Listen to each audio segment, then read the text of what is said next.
Vijaya Nitai Gaur Radheshyam Japo Hare Krishna Hare Ram. Visit to Calcutta, Life of Love. At this time, a plague epidemic was rampant in Calcutta. It was taking a heavy toll of life every day. The bank of the Ganges was piled with corpses, and the whole city wore a weird look. People were running away to other places, but many who could not always felt that they were in the jaws of death. They only cried and prayed. Nitai Chand, who is always concerned with the spiritual well-being of the fallen souls, perhaps thought that the time was opportune for disengaging their minds from the meshes of Maya and turning them toward bhakti, for the seed of bhakti sprouts easily if cast in moments of adversity. Who could cast the seeds more effectively than Babaji Mahasay? Therefore, it appears that Nitai, sitting in his heart, entrusted him with the task. He decided to go to Calcutta. He started with 10 or 12 companions, singing the name of the Lord as usual, and reached Krishna Nagar. They sat down under a tree near the station and started Kirtan. A gentleman came and asked Babaji, "Where will you go?" "As desired by Nitai Chand, we want to go to Calcutta," replied Babaji. The train arrives at 12 hours and 24 minutes. It is 9 o'clock just now. Have you made some arrangements for your meal? We have not. Nitai Chand knows if he has made some arrangements for us. I can make some arrangements if you want. I am also going to Calcutta today. We can go together after taking our meal. If Nitai Chand so desire, what objection can we have? The gentleman took along with him Bidu Busan, one of Babaji's companions, and went to the market. They brought rice, pulse, vegetables, and other things necessary for bhog. The companions of Babaji Mahasay prepared the bhog and offered it to the Lord. They bathed in a pond nearby and took Mahaprasad. At 12 o'clock, they reached the station. Baba's companions began to say to one another, "We have arrived at the station, but where are the tickets?" But Babaji Mahasay seems to be quite unconcerned. He was talking to the aforesaid gentleman and some other people in a carefree and happy mood, when suddenly the bell of the booking office rang. The gentleman and other babus ran to purchase their tickets. One of them asked Babaji, "What about your tickets?" "I do not know. Nitai Chand knows," replied Babaji. The babu thought that Nitai Chand was perhaps the name of one of his companions who has gone to purchase the tickets. In the meantime, the train arrived. A peon came and said, "Baba, hurry up! The train will leave soon." The companions looked perturbed. They say to Babaji, "Baba, the train will leave." Baba said, "If you have some money, you can purchase your ticket and board the train. I should come when I have the ticket. Do I have to marry my son or daughter in Calcutta, so that I must go there at once? I should wait here for 10 days if Nitai Chand so wants. He will take me to Calcutta if he needs me there. If he does not, why should I bother? Why should you also, brother?" By now, the passengers had all taken their seats in the train. The station master happened to see them. He asked, "Baba, where will you go?" "I don't know," replied Baba. "Then who knows?" "Nitai Chand knows." "Don't you have money?" "No, we don't. We do not need it either." The station master looked somewhat concerned and said, "The train is about to leave. Let it leave. Let God's will be done.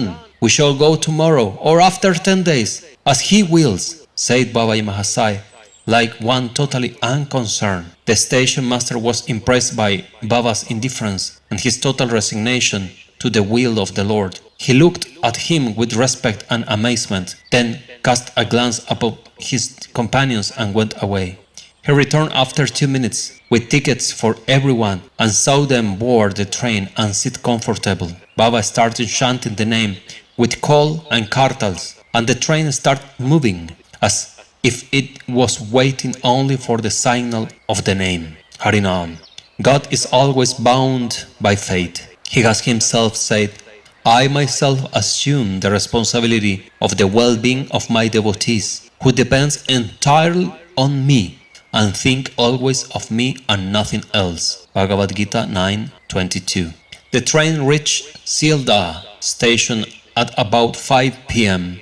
As soon as Babaji Mahasay came out of the station, he saw dead bodies being carried here and there and grave anxiety writing on the faces of the people, who, finding no other means of escaping the jaws of death, were chanting the name of the Lord and praying for mercy. Baba Mahasay also started singing, Bhajo Nitai Gauranga Radheshyam Japo Hare Krishna Hare Rama. His heart was filled with compassion for the people suffering from the scourge and plague. As he sang, tears flowed from his eyes, and trembling, horripilation, and other sattvic bhavas appeared on his body. Attracted by his personality and bhav, people began to come from different directions to join his kirtan. It all took the shape of a kirtan procession. The procession moved on without any plan. It marched slowly through Darji-Parha and reached the market of Deojan-Parha. A shopkeeper whose name was Mukunda Ghosh came down from his shop, made obeisance before the procession and said entreatingly to Babaji Mahasay, Baba, you and your party must grace my house today. Baba said, if that is Nitai's plan, what objection can we have? And they moved into his house. His wife was a very hospitable lady and very affectionate by temperament. As Baba saw her, he said, Ma, I am very hungry. Give me something to eat. This was enough to further rouse her affection and make her treat him and his companions as her own sons. She entertained them with prasad of different kinds, including delicious sweets brought by Mukunda Ghosh from his shop. After taking prasad, they retired to sleep. The next morning they want to take leave of the hosts, but they will not let them go.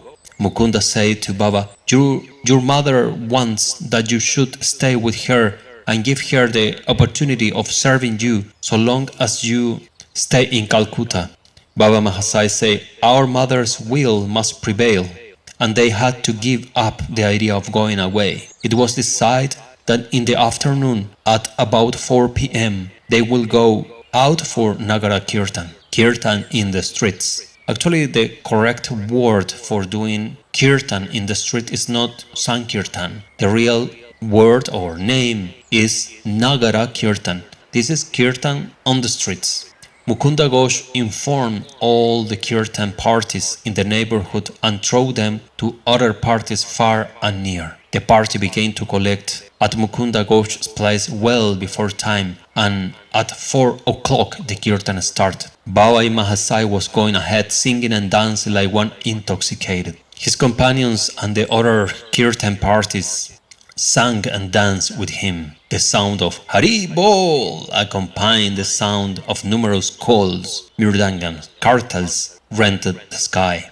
As the Kirtan advanced, more and more parties came and joined, till it assumed the shape of a gigantic procession, such as the people of Calcutta had never seen before. Baba Mahasay was the tallest in the procession, so he could be easily seen. He was going along, swinging with emotion like a mad elephant who had drunk deep of the cup of divine love. His heart was filled with compassion for the suffering people, and tears streamed out of his eyes as he addressed himself to them and sang, Chant, oh chant the name, over and over again. If you want freedom from the suffering and pain, no one knows when Yama will frown. Death will flap its wings and sweep down. It will reckon neither age nor time, night or day. It will come with a stroke and sweep all away. Then your wife and children, your name and fame will not go with you. You will go alone, as you came.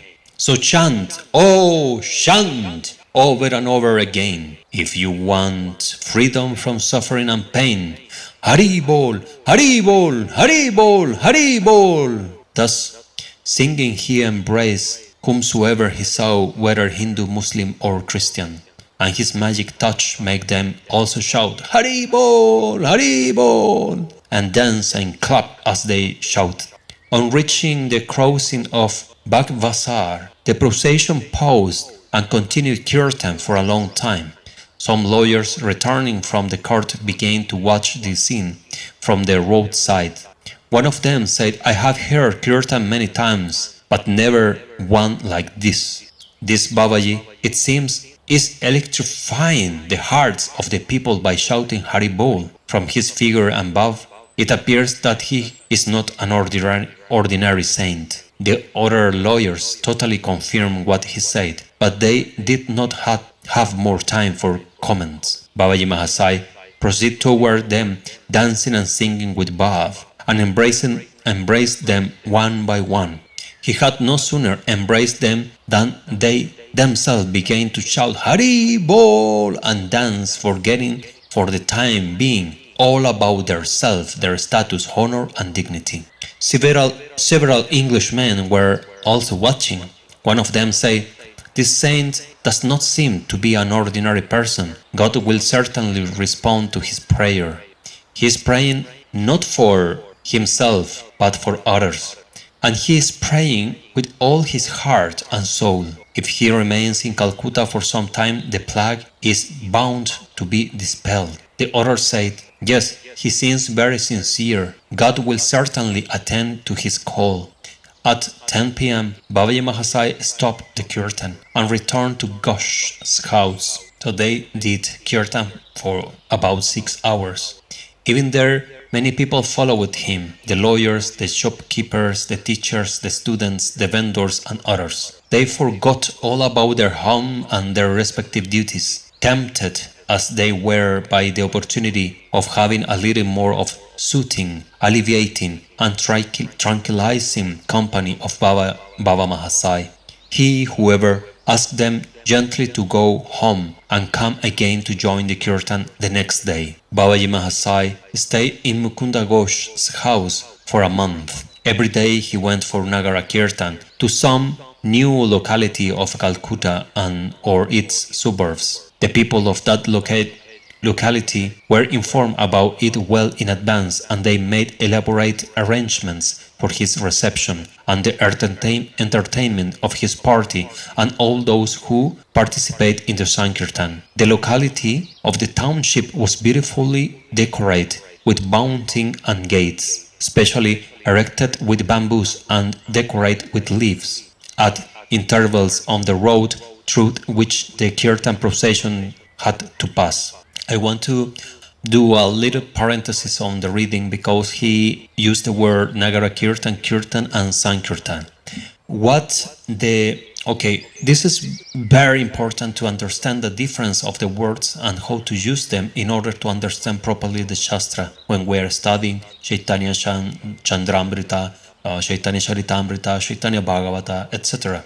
So when it reads Nagara Kirtan, we are speaking about a kirtan, a musical celebration that is taking place on the streets, Nagara Kirtan. When we say Sankirtan, the word Sankirtan means glorification. So what the people is doing, the people is glorifying the names of Hari. Harinam Sankirtan. In which mood or in which way, how are they doing the glorification? Through music, chanting and dancing. This is Kirtan. So how are they doing the Sankirtan, the glorification of the names? They are doing with Kirtan mood. So they are doing Kirtan, chanting, dancing and playing musical instruments, chanting, congregational chanting with musical instruments, dancing, singing. This is Kirtan. Sankirtan is different. Sankirtan means to glorify. So all the people is glorifying with musical instruments, dance and chanting. That is Kirtan of the Sankirtan, of the glorification. So these words are very important to understand properly because many times when people is studying the Shastra, they read Gauranga did Sankirtan, and they think that Sri Gauranga was doing a Kirtan. No, Gauranga is glorifying the names of Hari. It's not doing a Kirtan. Gauranga did Sankirtan of Maha Mantra. It means that he glorified the Maha Mantra, the names of Hari, in the way of the mantra, Maha Mantra, Hare Krishna, Hare Krishna. He is glorifying the name. He's not doing musical performance. It's not Kirtan. So this is very important to understand. Arrangements were also made at different places for ice water and dove, water of green coconut, to quench the thirst of the procession. Countless joined the Sankirtan, the glorification. Countless include even those who had no faith in God and never chant the name of the Lord, sang and danced in Kirtan, chanting and dancing in Kirtan, and went into ecstasy. There is very clear, yes? Needless to say that not only the scourge of plague disappeared totally, but the city of Calcutta was swept by a new current of Baba Bhakti. Many surrendered themselves at the feet of Babaji Mahasay and took initiation from him. Many turned a new leaf in their hectic and aimless life, which paved their way for ultimate deliverance. The way in which Babaji Mahasay disseminated the seeds of bhakti wherever he went was natural. He did not give any sermons or deliver carefully prepared speeches on bhakti or prem. He was himself an embodiment of prem. To see him was to realize that prem was the highest end and the culmination of all that was true, good, beautiful, and blissful. 𝐰𝐻𝐿 Radheshyam, 𝐬𝐻𝐿 Hare Krishna, Hare Ram. I hope you enjoyed this reading and you learned something new today. Thanks very much for watching. I am doing this marathon of readings in Vijaya Ekadashi 2024 that lands on the 6th of March. Big blessing to all of you. Haribol, Haribol, Haribol. Sri Sri Radharaman Charan Das Dev 𝐿𝐿. Share, like, and subscribe to the channel. Help me to keep growing and to keep spreading the glories of the saints Vaishnavas. Jay Sri Radheshyam.